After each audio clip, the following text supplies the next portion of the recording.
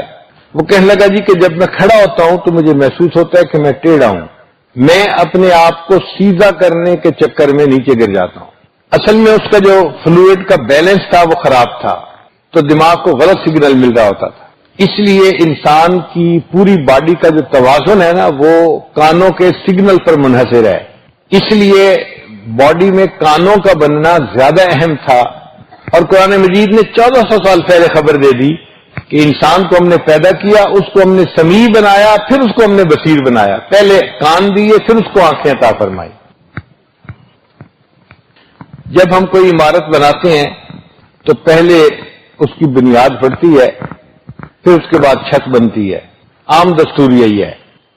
اللہ تعالیٰ نے قرآن مجید میں کائنات کو بنانے کا تذکرہ کیا تو پہلے زمین بنانے کا تذکرہ فرمایا، خلق الارض فی یومین، اللہ نے زمین کو 2 دن میں پیدا کیا، ثم استوى الی السماء، پھر اللہ تعالیٰ آسمان کی طرف چھت کی طرف متوجہ ہوا۔ تو پہلے زمین بنی، بعد میں چھت بنی۔ لیکن جب کسی مکان کو گراتے ہیں تو ترتیب ڈیفرنٹ ہوتی ہے۔ سب سے پہلے اس کے اندر جو بجلی کی لگی ہوتی ہیں نا، بجلی کی لائٹیں، ان کو اتارا جاتا ہے۔ جب بجلی کی لائٹیں اتر جاتی ہیں پھر چھت کو گرایا جاتا ہے، پھر چھت گرانے کے بعد اس کی دیواریں گرتی ہیں اور وہ عمارت ختم ہوتی ہے۔ اب دیکھیں اللہ تعالیٰ نے قیامت کے قریب جا کے اس کائنات کو ختم کرنا ہے، تو ختم کرنے کے لیے سب سے پہلے کیا؟ اذا الشمس كورت واذا النجوم انكدرت، لائٹیں اتاری جا رہی ہیں پہلے، اور پھر اس کے بعد تذکرہ کیا کہ ہم آسمان کو بھی جو ہے نا ختم کر دیں گے، اور سب سے آخر پہ زمین کا تذکرہ کیا۔ تو دیکھو عمارت بناتے ہوئے جو ترتیب تھی قرآن نے ڈیفرنٹ بتائی، جب گرانے کی ترتیب تھی تو قرآن نے ڈیفرنٹ بتائی، تو جو لفظ قرآن مجید کا جہاں ہے وہ اسی جگہ ہی اہم ہے۔ تو اب تزکیہ کو اللہ تعالیٰ نے دوسرے نمبر پہ بیان کیا، اس میں یہ میسج دینا تھا کہ انسان کا تزکیہ ہونا انتہائی ضروری ہے۔ ایک اچھا آدمی اگر کوئی بات کہے تو بات کا وزن ہوتا ہے کہ یہ لکھا پڑا ہے، شریف انسان ہے، اگر وہ بات کر رہا ہے تو بات کی اہمیت ہوگی۔ اگر وہ بندہ قسم کھا کے بات کہے تو اہمیت بڑھ جاتی ہے، اور اگر 2 قسمیں کھائے اور اہمیت زیادہ، 3 قسمیں کھائے۔ آپ سوچیں اگر کوئی بندہ 7 قسمیں کھا کے بات کرے تو بات کی اہمیت کتنی زیادہ ہوگی۔ اللہ رب العزت جو کائنات کے مالک ہیں اور خالق ہیں، انہوں نے قرآن مجید میں ایک جگہ 7 قسمیں کھا کر ایک بات کی ہے۔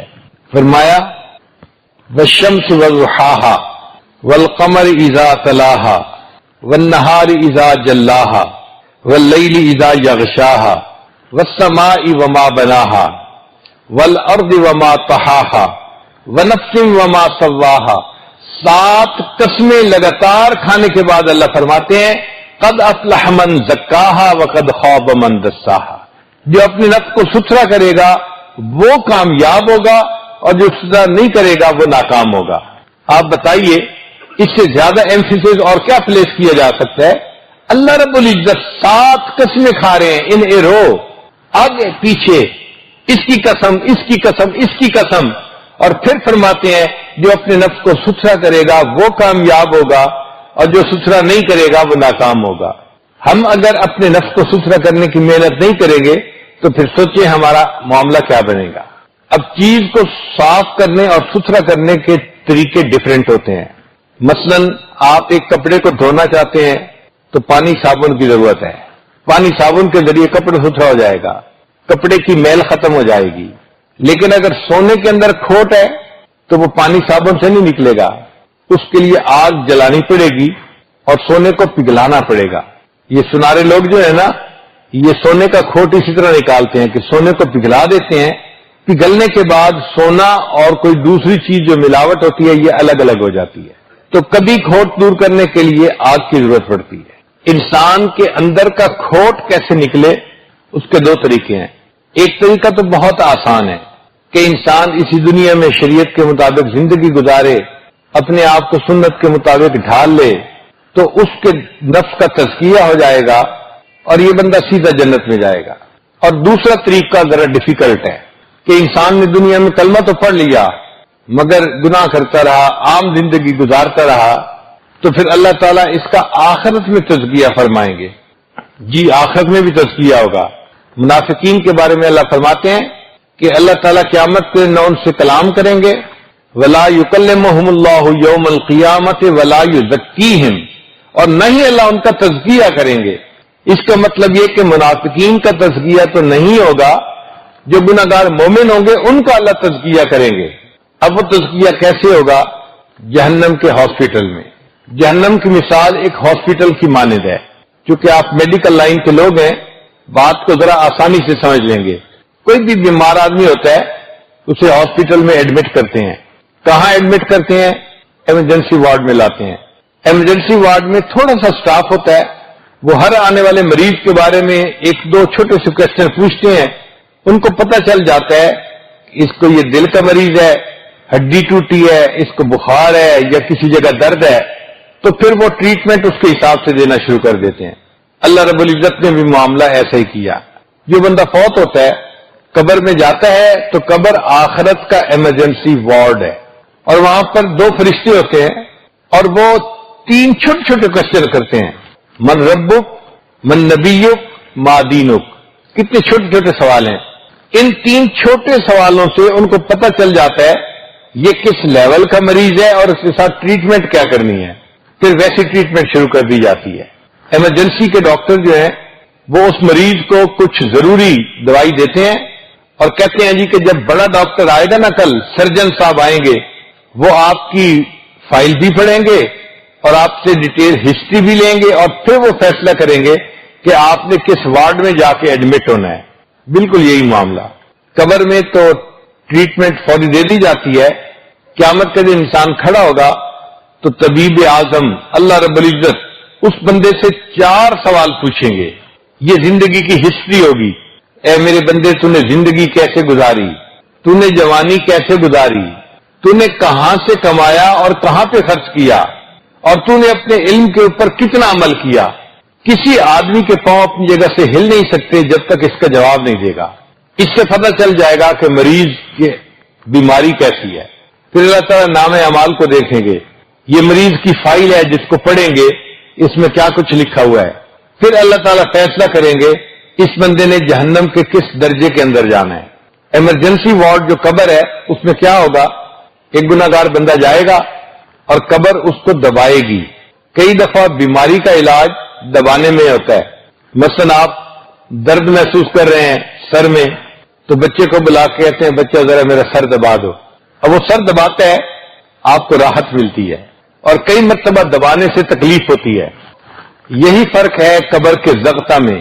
قبر ایک مومن کو بھی دبائے گی مگر اس کو راحت ملے گی، اور ایک کافر کو بھی دبائے گی اور کافر کو تکلیف ملے گی۔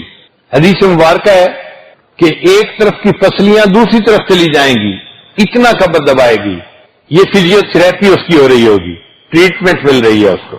عام طور سے دیکھا ہے کہ ایمرجنسی وارڈ میں مریض آتا ہے تو اس کو پانی کی ڈرپ لگا دیتے ہیں، اسی کے ذریعے سے انجیکشن دوائیاں جاتی ہیں۔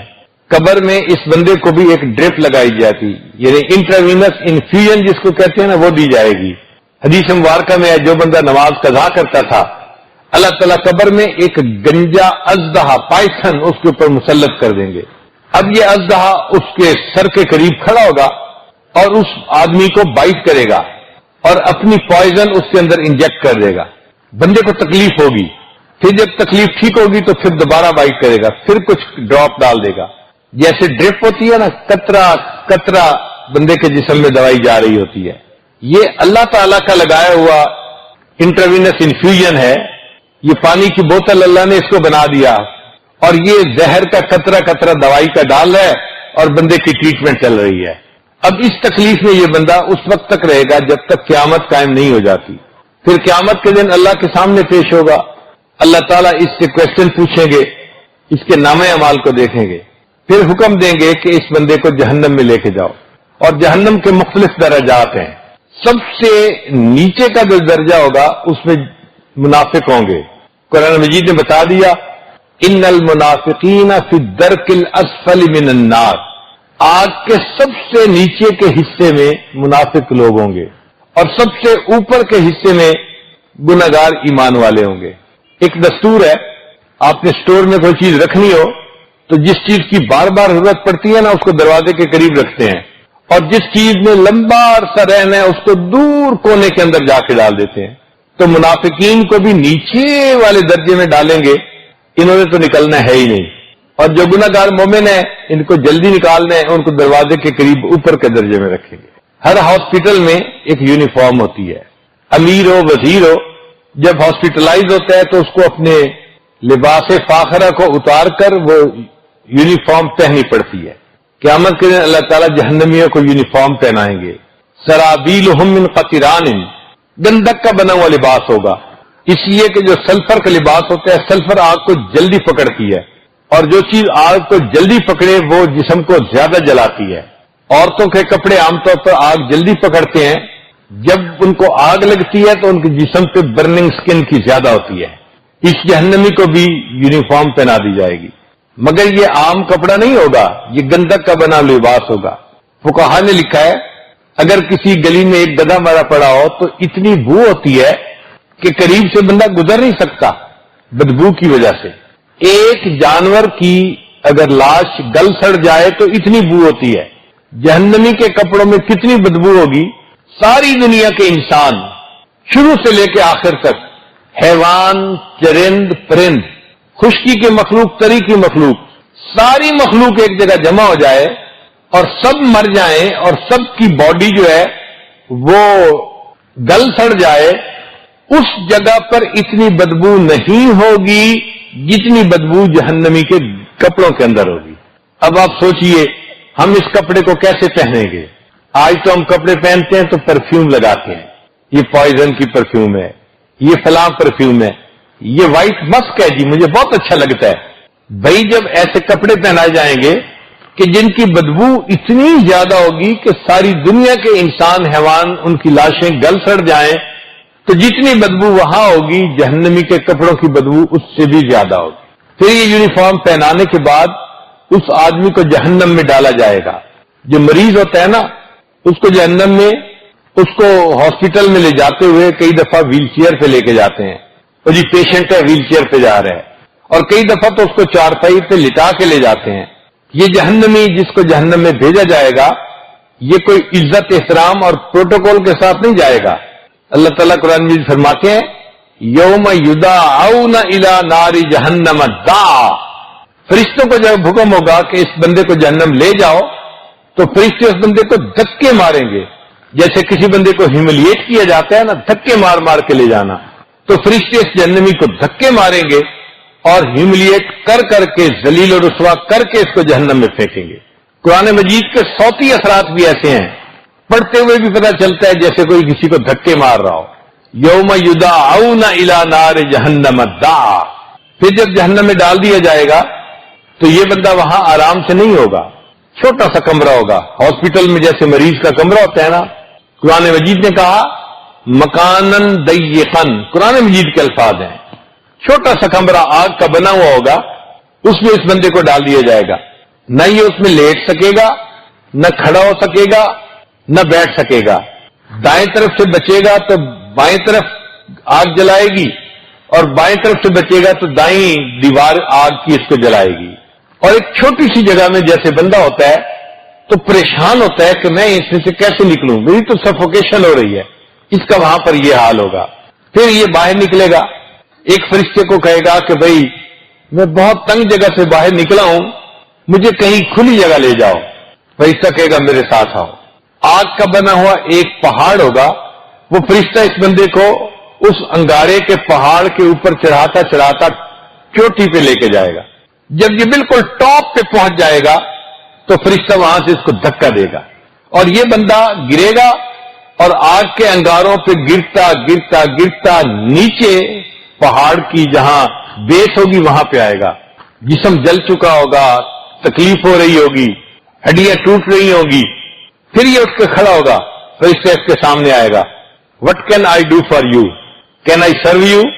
وہ پوچھے گا اس سے، یہ کہے گا کہ ہاں مجھے بہت بھوک لگی ہے، پلیز کچھ کھانے کو میرے لیے لاؤ.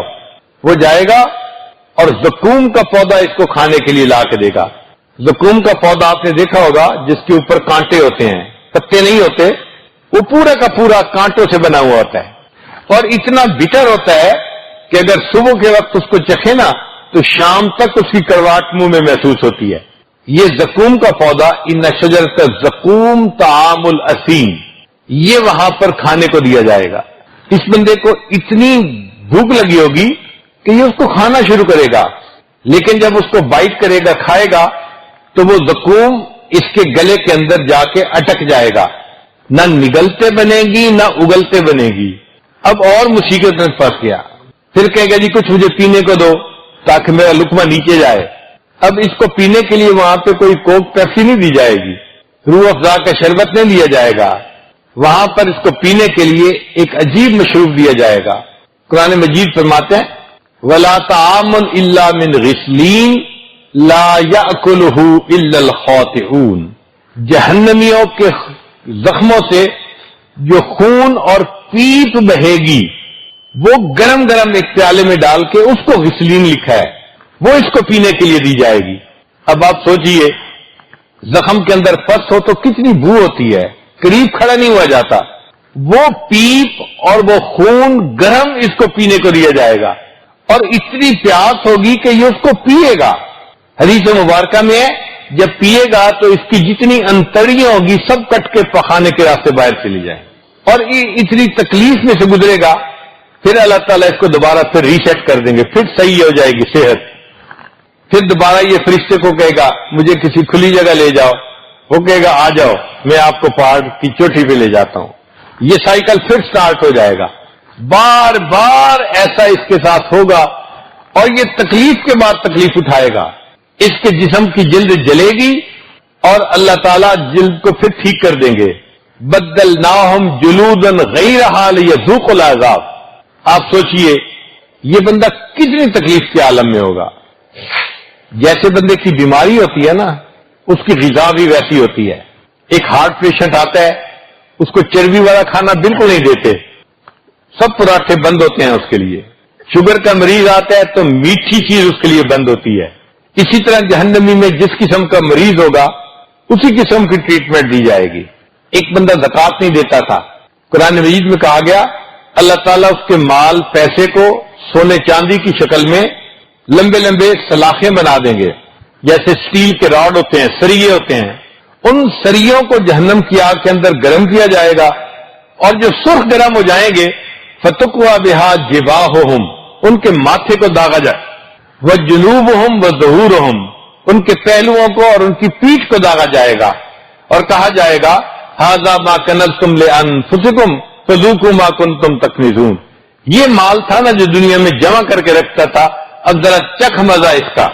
آپ بتائیں جب گرم سرخ راڈ سے انسان کے جسم کو جلائیں تو کتنی تکلیف ہوتی ہے۔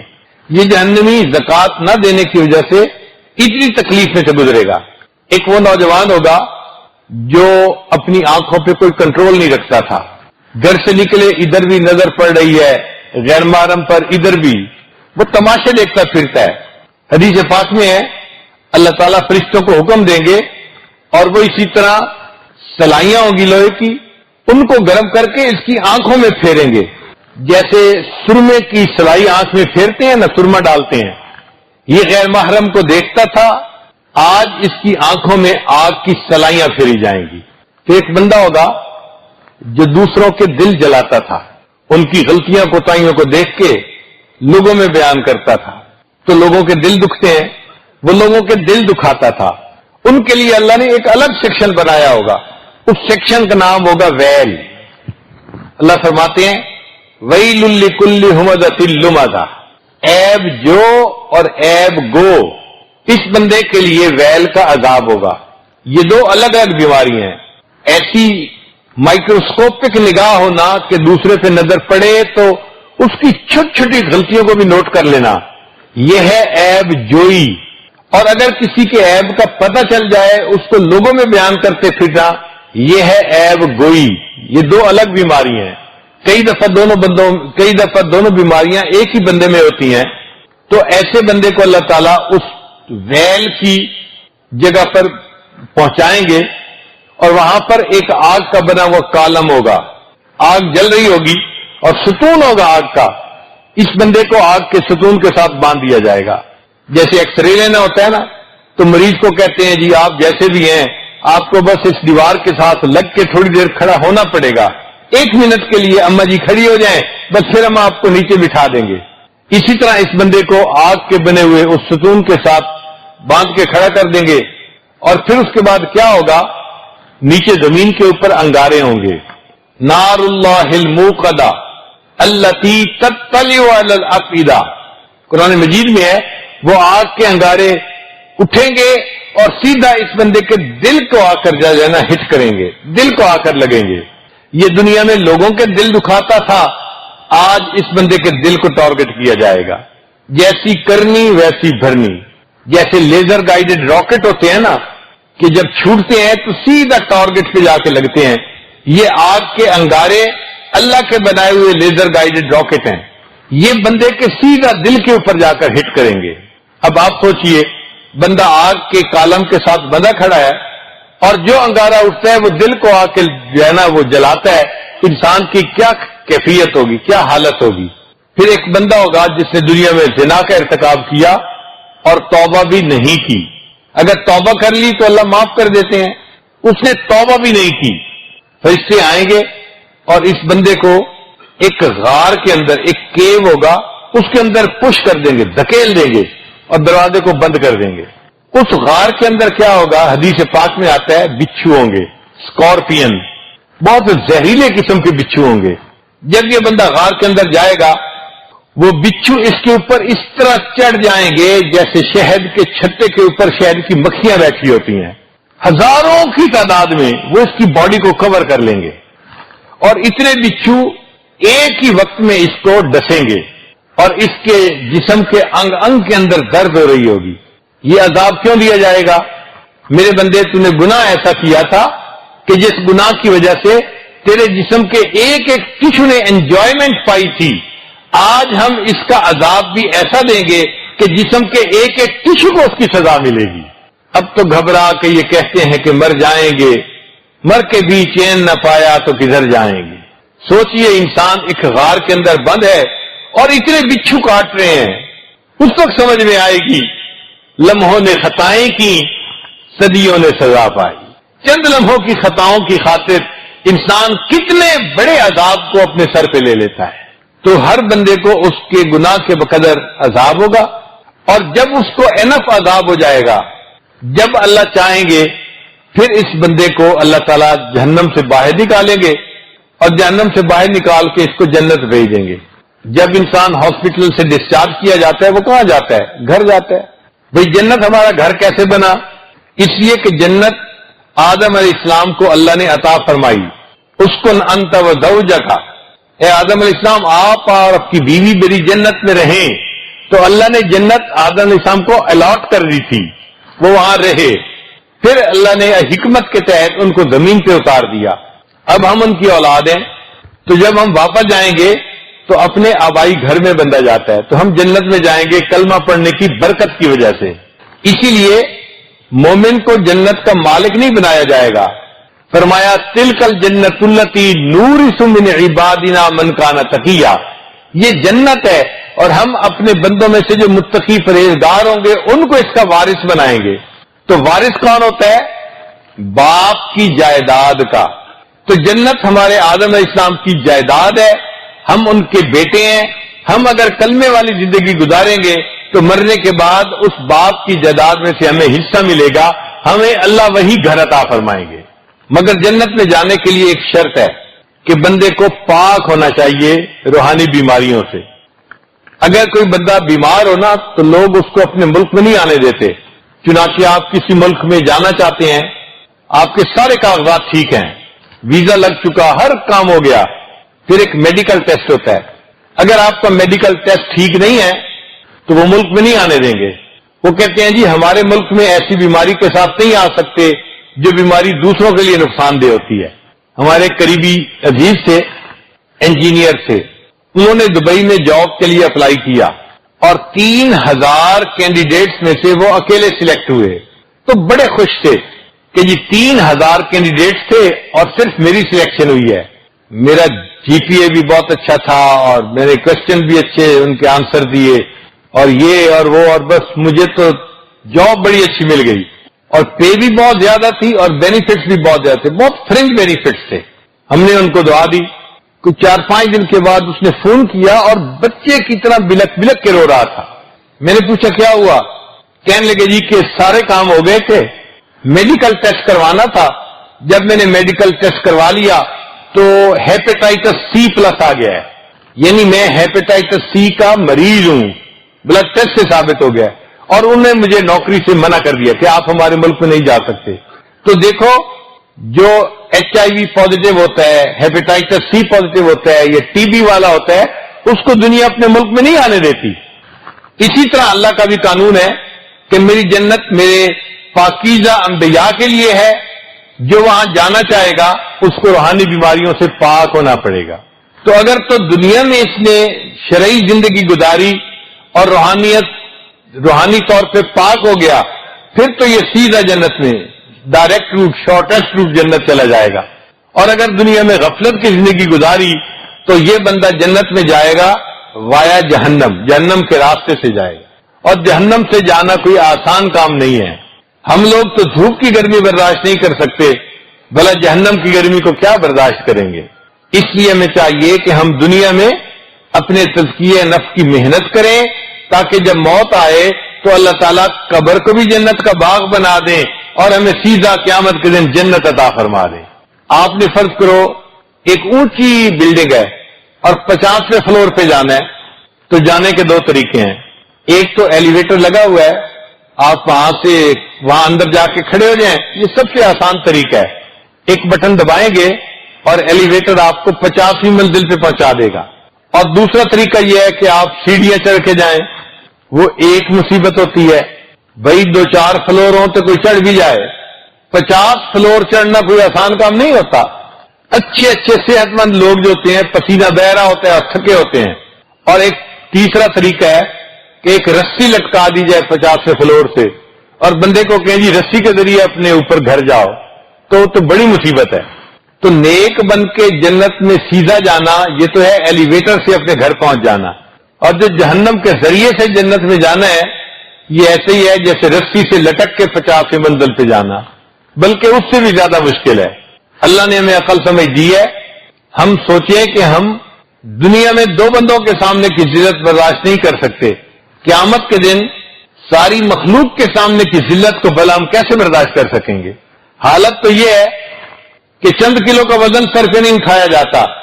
قیامت کے دن گناہوں کا یہ جو پہاڑوں برابر بوجھ ہوگا یہ ہم اپنے سر پہ کیسے اٹھائیں گے. آج سوچنے کا وقت ہے، آج اپنی لائن متعین کرنے کا وقت ہے کہ ہم نے کس رخ پہ زندگی گزارنی ہے، جیسے کرنی ویسے پھرنی۔ گناہوں کی زندگی گزاریں گے تو آخرت میں اس کی سزا پائیں گے، نیکی کی زندگی گزاریں گے آخرت میں اس کی جزا پائیں گے، عزتیں ملیں گی، نعمتیں ملیں گی۔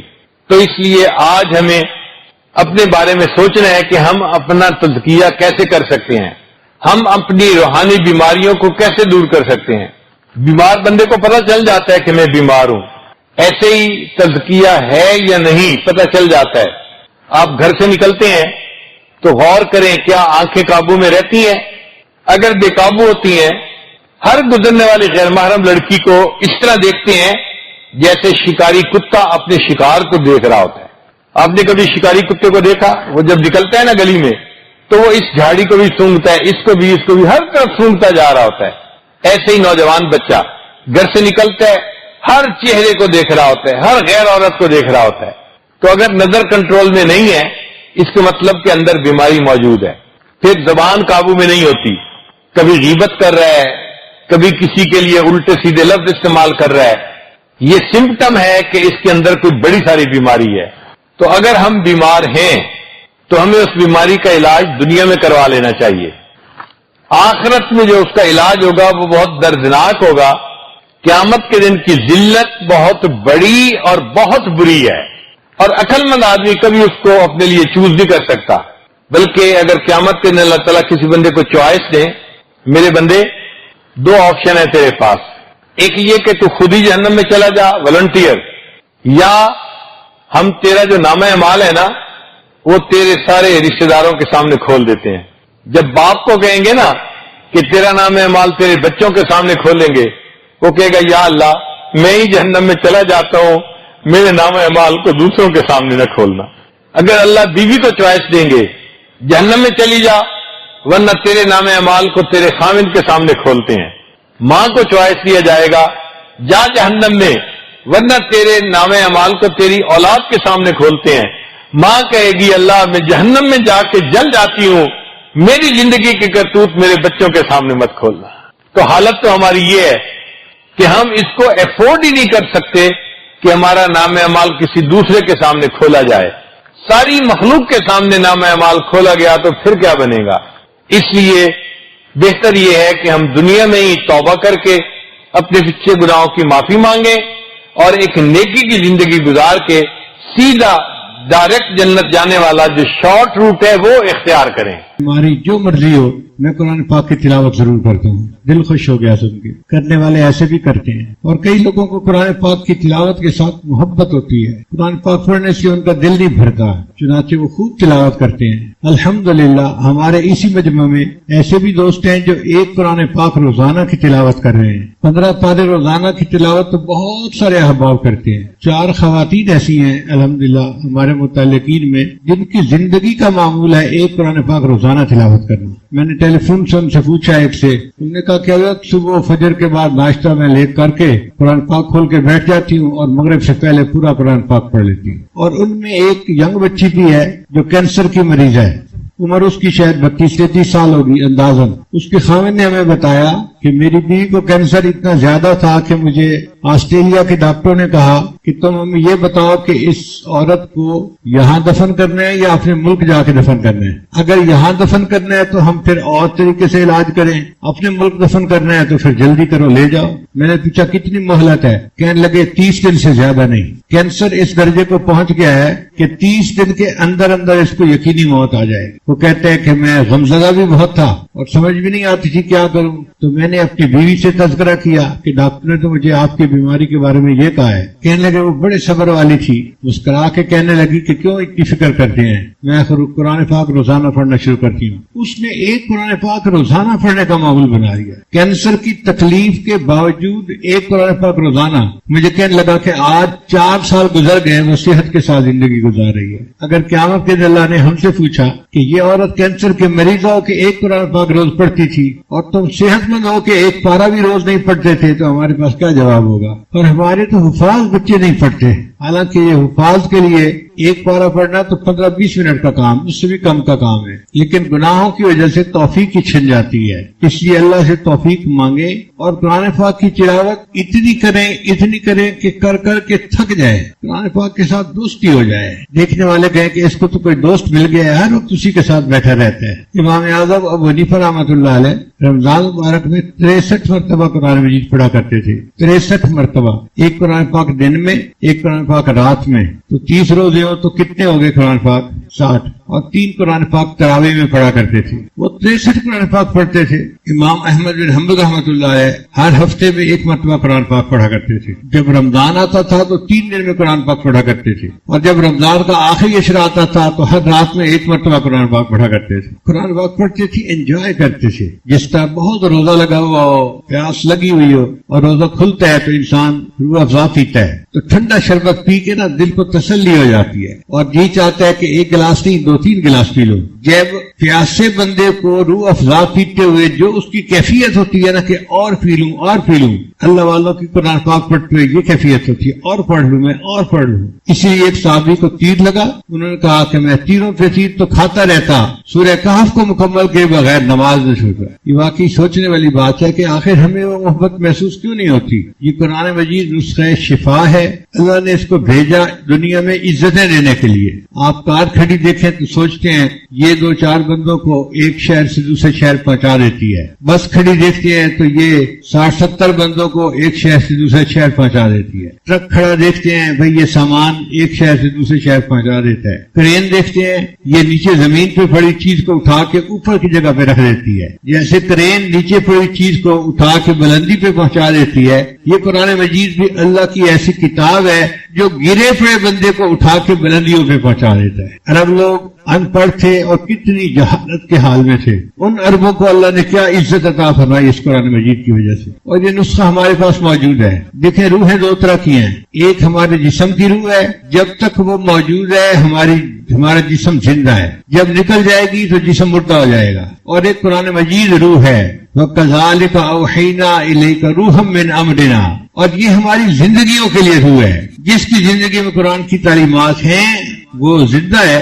اور جس کی زندگی میں نہیں وہ مردہ ہے۔ کیونکہ ہمارے اندر سے قرآن کی تعلیمات نکل گئیں، آج امت مردہ بنی ہوئی ہے، اور اس کا جو حشر ہو رہا ہے وہ ہم سب دیکھ رہے ہیں۔ قرآن مجید کی تلاوت ہمیں کرنی چاہیے، سمجھ کر پڑھیں تو بھی ثواب ملتا ہے، بنا سمجھے پڑھیں تو بھی ثواب ملتا ہے۔ قرآن مجید اللہ کا کلام ہے۔ ایک صاحب کہنے لگے یہ طوطے کی طرح رٹنے کا کیا فائدہ؟ طوطے کی طرح رٹنے کا بھی فائدہ ہے۔ آپ بتائیں کاف ہا یا عین صاد اس کا کیا ترجمہ ہے؟ کوئی بتا سکتا ہے؟ کیا سمجھے کاف ہا یا عین صاد سے؟ کچھ نہیں سمجھے، ثواب ملا ہوگا نا۔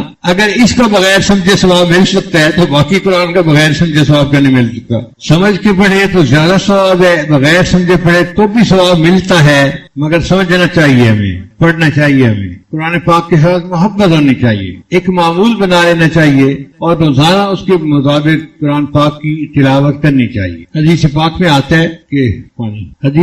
آتا ہے کہ جیسے کوئی گانے والی عورت گانا گاتی ہے نا، کوئی ترنم کی ملکہ گانا گاتی ہے تو لوگ بڑے غور سے سنتے ہیں، اس کو شوق سے سنتے ہیں۔ یہ دنیا والے اس مغنیہ کی گانے کو اتنے غور سے نہیں سنتے جتنے غور سے اللہ تعالیٰ قاری کے پڑھنے والے قرآن مجید کو غور سے سنتے ہیں۔ اللہ تعالیٰ اپنے بندے کے قرآن مجید کو اس سے بھی زیادہ غور سے سنتے ہیں۔ تو ہم جب قرآن پڑھتے ہیں تو ہمارے اللہ قرآن سن رہے ہوتے ہیں، ہم اللہ سے ہم کلامی کر رہے ہوتے ہیں۔ ٹیلی فون پہ بات چیت کرتے ہیں نا لوگ، قرآن مجید بھی اسی طرح ہے۔ بندے نے پڑھا الحمدللہ رب العالمین، اللہ تعالیٰ جواب میں فرماتے ہیں حمدنی عبدی، میرے بندے نے میری حمد بیان کی۔ پھر اگلی آیت پڑھی اس کا جواب آتا ہے، پھر اگلی آیت پڑھی اس کا جواب آتا ہے۔ آپ ذرا اس کیفیت کا اندازہ لگائیں کہ بندہ بول رہا ہے اور اللہ جواب اس کا دے رہے ہیں اس کو۔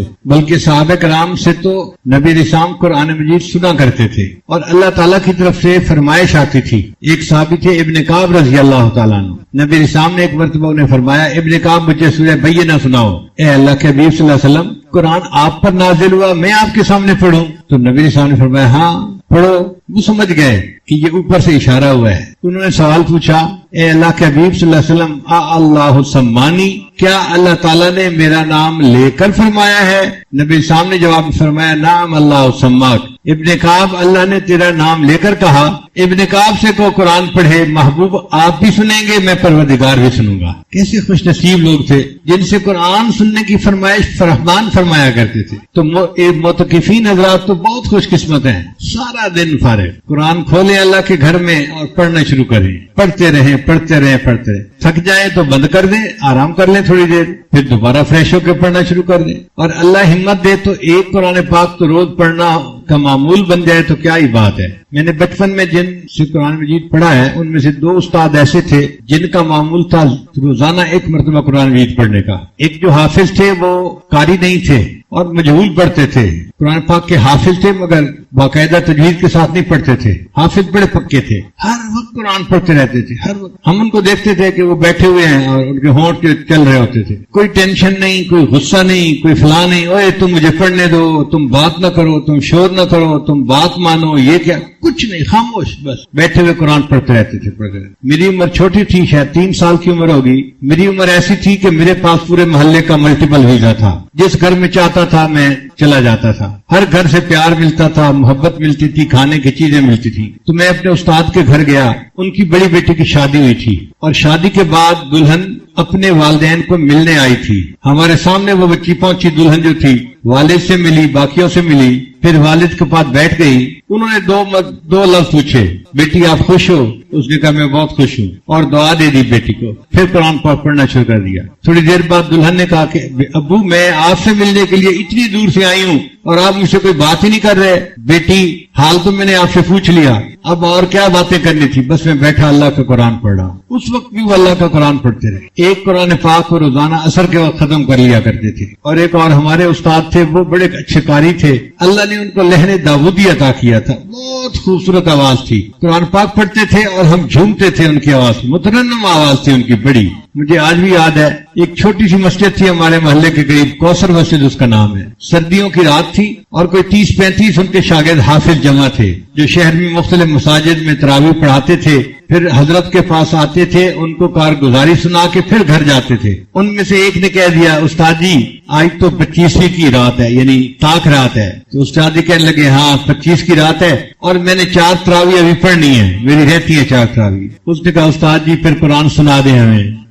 استاد جی نے کہا بہت اچھا، لو جی استاد جی مصلی پہ آ گئے اور انہوں نے 2 رکعت کی نیت باندھ لی، اور پیچھے ہم جو 30-35 تھے حفاظ اور ہم چھوٹے سے بچے بھی ساتھ تھے تو ہم نے بھی نیت باندھ لی۔ استاد جی پڑھتے رہے پڑھتے رہے پڑھتے رہے، آپ حیران ہوں گے 29 پارے پڑھنے کے بعد انہوں نے رکوع کیا، ایک رکعت میں 29 پارے کی تلاوت کی، اور ہم بس پیچھے کھڑے جھوم رہے تھے۔ ہمیں اس زمانے میں ترجمے کا کیا پتا، مضمون کا کیا پتا، بس ہم تو ان کی آواز سن رہے تھے، وہ پڑھ رہے تھے اور بس ہم جھوم رہے تھے۔ جب انہوں نے رکوع کیا تو ہم سے رکوع نہیں ہوتا تھا، جسم ایک جگہ شل ہو گیا تھا، تو مجھے زور لگا کے رکوع کرنا پڑا اور تھوڑا سا نیچے ہوا، میں نے کہا بس یہی رکوع ہے۔ پھر حضرت نے دوسری رکعت میں 1 پارہ پڑھا اور پورا قرآن پاک ختم ہو گیا۔ ایسے لوگ بھی دنیا میں گزرے ہیں، 2 رکعت میں پورا قرآن مجید پڑھ دینا۔ ہمیں تو قرآن مجید کے برکات کا بھی اندازہ ہی نہیں ہے، ناآشنا ہے۔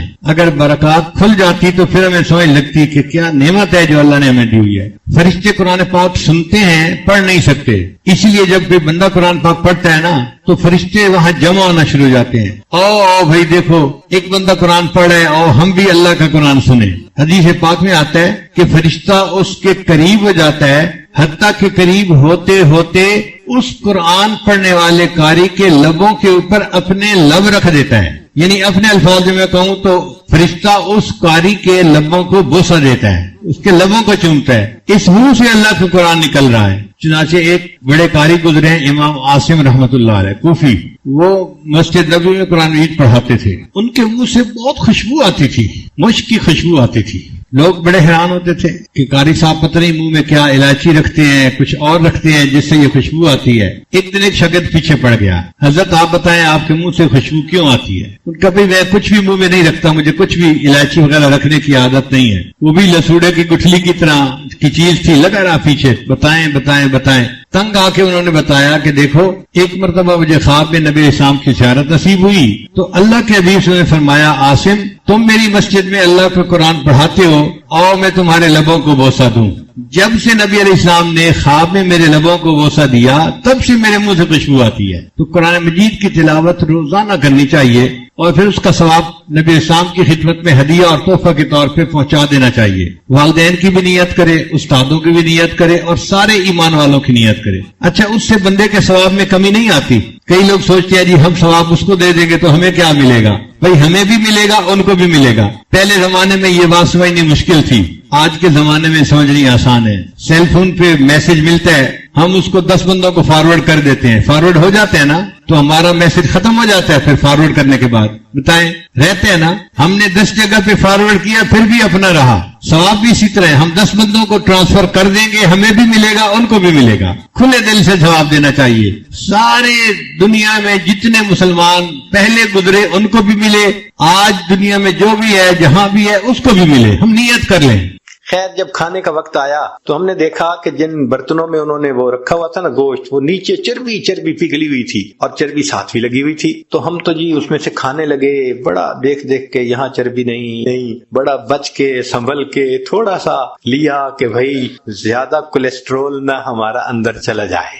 ہمارے پاس ایک وہاں کے مقامی بڑے میاں آ کر بیٹھ گئے, اور اللہ کی شان کہ انہوں نے آ کے کھانی ہی چربی شروع کر دی. بڑے میاں, ان کی بھویں بھی سفید, اور ماشاءاللہ وہ چربی اٹھا رہے ہیں اور چربی کھا رہے ہیں, چربی اٹھا رہے ہیں. اب 4-5 منٹ تو برداشت کیا, لیکن 4-5 منٹ کے بعد برداشت کرنا مشکل. ایک بندہ کھا ہی چربی رہا ہے, اور لطف کی بات کہ پھر انہوں نے چمچ پکڑی, چمچ بھری, اس میں وہ جو پگھلی ہوئی چربی تھی اور پینی بھی شروع کر دی. یا اللہ, اٹ بیکیم ٹو مچ. تو میں نے ان کی طرف دیکھا اور میں نے بڑے میاں سے تعارف کیا. میں نے کہا کہ بڑے میاں آپ ٹھیک ہیں, خیریت سے ہیں؟ انہوں نے کہا میں ٹھیک ہوں, خیریت سے ہوں. میں نے کہا آپ کی صحت ٹھیک ہے؟ کہ میری عمر اس وقت تقریباً 82 سال ہو چکی ہے. میں نے اپنی پوری زندگی میں کوئی میڈیسن کی گولی اپنے منہ میں نہیں ڈالی. اس کو کہتے ہیں صحت کی برکت. کہ 82 سال عمر ہو جائے, بندہ 82 سال میں ایک ٹیبلٹ بھی کبھی منہ میں نہ ڈالے. کہتے ہیں کبھی میں ڈاکٹر کے پاس گیا ہی نہیں, پوری زندگی نہیں گیا. یہ صحت کی برکت کہلاتی. ہمارے حضرت مرشد عالم رحمت اللہ علیہ 90 سال کی عمر میں ان کی وفات ہوئی. عمر کے دنوں میں حضرت جب خط پڑھتے تھے تو اینک اتار کے پڑھتے تھے, اس لیے کہ قریب کی نظر ٹھیک تھی, دور کے لیے اینک ساتھ لگایا کرتے تھے. اور دور تو 40 سال کے بعد ایجنگ افیکٹ ہوتا ہی ہے, وہ تو ہر آپٹیشین کہے گا کہ 40 سال کے بعد ایجنگ افیکٹ. دور کی نظر تو لگانی پڑتی ہے. قریب کی نظر 90 سال میں اتنی تیز کہ خط جو ہے وہ اینک اتار کر پڑھا کرتے تھے. سنوائی اتنی تیز تھی سماعت کہ کمرے کے کونے میں کوئی وسپر کرتا تھا تو حضرت سن لیا کرتے تھے. اور اللہ کی شان کے سال کی عمر میں تمام دانت حضرت کے بالکل ٹھیک تھے. ایک مرتبہ کھانا آیا تو میں نرم سی روٹی نہ ڈھونڈ کے حضرت کے آگے رکھنے لگا. پوچھنے لگے کیا ڈھونڈ رہے ہو؟ میں نے کہا حضرت میں کوئی نرم سی روٹی آپ کے لیے ڈھونڈ رہا ہوں. فرمایا میرے دانتوں کو کیا ہوا ہے, دو مجھے کوئی کڑک روٹی. 90 سال کی عمر میں کڑک روٹی کھائی. اللہ کی شان. اور ایسی قوت اللہ نے دی تھی کہ ایک مرتبہ اس عاجز کے کندھے پہ سر دوسرا ہاتھ رکھا تو ماشاءاللہ لمبا قد تھا اور صحت تھی اور جسم تھا. کندھے پہ ہاتھ رکھا تو میں تھوڑا سا نیچے ہوا. فرمایا کیا چوزے بنے پھرتے ہو؟ ہم واقعی اپنی جوانی میں ان کے سامنے چوزے تھے. اللہ نے ایسی صحت دی تھی. اچھا, آخری عمر میں شوگر کی بیماری ہو گئی تھی. اب آپ کو پتا ہے کہ جو شوگر کا مریض ہوتا ہے اس کو تو ہر 2-4 یورینیشن کی ضرورت پڑتی ہے, لیکن نہیں. میرا اپنا واقعہ ہے جو خود ان کے ساتھ اپنی آنکھوں سے دیکھا اور آج مسجد میں باوضو نیریٹ کر رہا ہوں. رمضان شریف میں حضرت مری میں تھے اور وہاں پر جو مقامی امام تھے ان رات بلائے ہوئے تھے. ایک رات وہاں قرات کی بڑی عجیب محفل ہوتی ہے, چن چن کے قراء کو وہ بلاتے ہیں. حضرت نے مغرب کے بعد کھانا کھایا اور وضو فرمایا, اور وضو کرنے کے بعد مجھے فرمانے لگے کہ بھائی جلدی جانا ہے تاکہ پہلی صف میں جگہ مل سکے, تو جلدی عشاء. تو حضرت پہلے ہی آ کے بیٹھ گئے, حالانکہ ابھی آدھا گھنٹہ نماز میں رہتا تھا. عشاء پڑھی, پھر عشاء کے بعد تراویح ہوئی, پھر تراویح پڑھنے کے بعد قرات شروع ہوئی. تو میرا خیال تھا شاید تراویح پڑھنے کے بعد حضرت جائیں گے وضو تازہ کریں گے. میں نے ذرا 1-2 دفعہ چہرے کی طرف دیکھا کہ جانے کی نیت نظر آتی ہے, مگر نہیں, وہ تو پرسکون بیٹھے تھے. میں خاموش ہو گیا. اب قرات شروع ہوئی. ایک قاری نے قرآن پڑھا, اور ہمارے حضرت تو قرآن کے عاشق تھے. وہ تو جب کوئی قرآن پڑھتا تھا حضرت تازہ دم ہو جاتے تھے. نے ان قراء کا قرآن سنا, اتنا پڑھنے والوں نے قرآن پڑھا کہ سحری کا وقت ختم ہونے میں 1 گھنٹہ باقی رہ گیا تو اعلان ہوا مسجد میں کہ بھئی سب لوگوں کے لیے اجتماعی سحری کا بندوبست مسجد میں کیا گیا ہے، آپ لوگ اٹھیں اور اپنی سحری کھا لیں۔ تو میں نے حضرت کی طرف دیکھا کہ بھئی اب تو کمرے میں جائیں گے وضو کرنے کے لیے، رات ہی گزر گئی۔ تو میں نے پوچھا حضرت وضو فرمائیں گے؟ تو میں اس کا مطلب تھا کہ نہیں کرنا، میں چپ ہو گیا۔ حضرت نے وحید میں سحری کھائی۔ اب کھانا کھانے کے بعد تو نوجوان لوگوں کو جانا پڑتا ہے بیت الخلاء میں، تو جب کھانا کھا لیا تو پھر میں ذرا قریب ہوا، حضرت وضو تازہ فرمائیں گے؟ میری طرف دیکھ کے فرمایا میرا وضو کوئی کچا دھاگا ہے، یہ الفاظ کہے میرا وضو کوئی کچا دھاگا ہے۔ میں خاموش ہو گیا۔ اب فجر کا وقت ہو گیا تو اس عاجز کا خیال تھا کہ بس حضرت فجر پڑھیں گے اور فوراً چلے جائیں گے۔ حضرت نے فجر کا سلام پھیرا اور ممبر کے اوپر آ کر بیٹھ گئے اور کہا حضرات کو کہ ساری رات تم نے مجھے قرآن سنایا ہے، اب میں تمہیں قرآن سناؤں گا۔ اور حضرت کا درس قرآن تو عجیب ہوتا تھا، فجر کے بعد اس کو مس نہیں ہونے دیتے تھے۔ پھر میرے دل میں خیال آیا کہ بھئی جیسے رمضان شریف میں مختلف مسجدوں میں تعلیم کی 5 منٹ کی، 10 منٹ کی، 4 منٹ کی، تو اس طرح حضرت تھوڑا سا درس دے دیں گے، مگر حضرت تو سبحان اللہ قرآن کی آیتیں پڑھ رہے ہیں اور جذبے میں ایسے تھے کہ فرمایا تم سب علماء کو راہ ہو، مجھے ترجمہ کرنے کی کوئی ضرورت نہیں، بس ایک آیت پڑھ رہے ہیں اور اس مضمون کی دوسری آیت پڑھ رہے ہیں اور پھر تیسری آیت پڑھ رہے ہیں، پھر چوتھی آیت پڑھ رہے ہیں، آیتیں ہی آیتیں پڑھتے جا رہے تھے۔ والحمدللہ رب العالمین، اللہم صلی علی سیدنا محمد وعلی آل سیدنا محمد وبارک وسلم۔ علماء نے کتابوں میں لکھا ہے کہ اللہ تعالیٰ نے اتنی آسمانی کتابیں نازل کی، ان سب میں جو کچھ آیا وہ سب کا سب اللہ نے قرآن مجید میں سمیٹ، وہ تمام معارف، وہ تمام زندگی گزارنے کے اصول جو اللہ نے اپنی ساری کتابوں میں نازل کیے ان کو قرآن میں جمع فرمایا، اور جو کچھ پورے قرآن میں اللہ نے جمع فرمایا اس کو سورہ بقرہ میں جمع، اور جو کچھ سورہ بقرہ میں اللہ تعالیٰ نے اتارا اس کو سورہ فاتحہ میں اتار دیا۔ سورہ فاتحہ کے کئی نام ہیں، فاتحۃ الکتاب یعنی باب الکتاب، کتاب کا دروازہ، کتاب کو کھولنے والی۔ انگلش میں جیسے پریفیس ہوتا ہے تو یہ پورے قرآن مجید کا نچوڑ ہے، اس کی سمری ہے سورہ فاتحہ۔ اس سورت کو نماز میں پڑھنے کا حکم ہے، یہاں تک نبی علیہ السلام نے فرمایا لا صلاۃ الا بفاتحۃ الکتاب، کہ سورہ فاتحہ کے بغیر نماز ہی نہیں ہوتی۔ چنانچہ علماء کہتے ہیں کہ اگر نماز میں سورہ فاتحہ پڑھ لی اور کچھ بھی نہیں پڑھا تو نماز ہو جائے گی، اور اگر سورہ فاتحہ نہیں پڑھی باقی سب کچھ پڑھ لیا تو نماز کو لوٹانا ضروری۔ اتنی اہمیت ہے۔ آخر نماز کی ہر رکعت میں اس کو پڑھنے کا کیوں حکم دیا گیا؟ اس کے اندر راز ہے۔ اس کو سورہ شفا بھی کہتے ہیں۔ صحابہ کرام فرماتے ہیں کہ جب ہمارے ہاں کوئی بیمار ہو جاتا تھا ہم سورہ فاتحہ پڑھ کے اس کو دم کرتے تھے، یا تو اللہ اس کو شفا دیتے تھے یا وہ اللہ کو پیارا ہو جاتا تھا۔ اتنی کثرت کے ساتھ اس کو پڑھ کے پھونکا جاتا تھا۔ عجیب بات ہے کہ اتنی اہم صورت ہے اور اتنی کثرت سے ہم پڑھتے ہیں لیکن ہمیں اس کے مضامین کا احاطہ نہیں ہے۔ ابھی اگر کسی سے پوچھا جائے کہ آپ بتاؤ کہ سورہ فاتحہ پورے قرآن کا کیسے خلاصہ ہے تو پتہ نہیں ہوگا، اس لیے آج کے جمعہ میں اسی مضمون کو کھولنے کا ارادہ ہے۔ دیکھیں قرآن مجید میں مختلف مضامین وارد ہوئے ہیں۔ مثال کے طور پہ اللہ رب العزت کی عظمت بیان ہوئی ہے، اللہ کی شان کبریائی بیان ہوئی ہے، اللہ تعالیٰ کی صفات کا تذکرہ، اللہ کی شان کا تذکرہ۔ تو جہاں بھی قرآن مجید میں یہ تذکرہ ہوا اس کو الحمد نے سمیٹ لیا۔ سورہ فاتحہ کا جو پہلا لفظ ہے نا الحمد، الحمدللہ، سب تعریفیں اللہ کے لیے ہیں۔ اب ان دو لفظوں نے ان تمام مضامین کا احاطہ کر لیا جو اللہ کی عظمت، اس کی صفات، اس کی کبریائی سے متعلق ہیں۔ سچی بات یہ ہے کہ حمد کا حقدار اللہ ہی ہے۔ دنیا میں جو بندہ جس کسی کی تعریف کرتا ہے حقیقت میں وہ اللہ کی تعریف کر رہا۔ خاوند بیوی کی تعریف کرے اس نے اللہ کی تعریف کی جس نے اس کو بنایا، بیوی خاوند کے اچھے اخلاق کی تعریف کرے اس نے اللہ کی تعریف کی جس نے خاوند کو بنایا۔ ہم آسمان کی تعریف کریں، زمین کی کریں، سمندر کی کریں، درختوں کی کریں، پھولوں کی کریں، پھلوں کی کریں، وہ ان کے پیدا کرنے والے پروردگار ہی کی اصل میں تعریف ہے۔ تو تعریف اللہ تعالیٰ ہی کو سجتی ہے، اس لیے الحمدللہ ان دو لفظوں نے اللہ رب العزت کی عظمت کے مضامین کو سمیٹ لیا۔ پھر آگے رب کا لفظ ہے۔ رب کا معنی ہوتا ہے آقا، مولا، کسی کو تربیت دینے والا، پالنے والا، اس کو رب کہتے ہیں۔ یہ رب کا لفظ اللہ تعالیٰ کے لیے خاص استعمال ہوتا ہے۔ اللہ تعالیٰ ہم سب کا رب ہے، نبی علیہ السلام کا بھی رب اللہ ہے، اور اس رب کے مضمون کے اندر بہت گہرائی ہے۔ یہ ایسا وعدہ ہے کہ اللہ نے انسانوں کو دنیا میں بھیجنے سے پہلے ان سے لیا۔ حدیث پاک میں آتا ہے کہ اللہ تعالیٰ نے عالم ارواح میں سب انسانوں کو پیدا کیا، ان کی شکلیں انسانوں والی تھیں مگر ان کے جسم چھوٹے تھے، جیسے چیونٹی چھوٹی سی ہوتی ہے اس طرح چھوٹے چھوٹے انسان تھے۔ پھر اللہ تعالیٰ نے ان سے پوچھا الستو بربکم، کیا میں تمہارا پروردگار نہیں ہوں؟ تو نبی علیہ السلام نے سب سے پہلے جواب دیا قالوا بلا، اے اللہ آپ ہی ہمارے رب ہیں۔ پھر آپ صلی اللہ علیہ وسلم سے جواب سننے کے بعد